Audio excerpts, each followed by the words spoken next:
టీచర్లు ఎవరైతే ఉపాధ్యాయ వృత్తిలో ప్రభుత్వ పాఠశాలలో పనిచేస్తారో వాళ్ళ పిల్లలు చదివితే ఇంకా బాగుంటుంది. కరెక్టే సార్, కానీ అంత చైర్మన్ సార్ అంత అనే ధైర్యం నాకు లేదు. మీరందరు సూచన చేస్తే మాత్రం నిర్ణయం తీసుకోవడానికి నాకు అభ్యంతరం లేదు.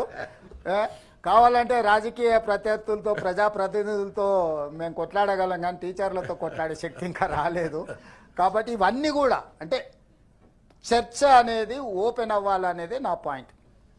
టీచర్లు అని కాకుండా ప్రభుత్వ ఉద్యోగానికి అర్హత కూడా, ప్రభుత్వ ఉద్యోగం చేయాలనుకుంటే వాళ్ళ పిల్లలు ప్రభుత్వ పాఠశాలలలో చదువుకొని ఉండాలనే నిబంధన పెడితే ఏమైనా ఉపయోగం ఉంటుందేమో. మీ అందరు కలిసి ఇది ఏది ప్రభుత్వ నిర్ణయం కాదు, నా దృష్టికి వివిధ మార్గాల ద్వారా నా దృష్టికి వచ్చిన విషయాలు ఈ సభ ముందు పెడుతున్నా. దీన్ని విస్తృత స్థాయిలో చర్చ చేయాల్సిన అవసరం ఉంది. ఎక్కడో ఒక దగ్గర మనం మనసు స్థిమితం చేసుకొని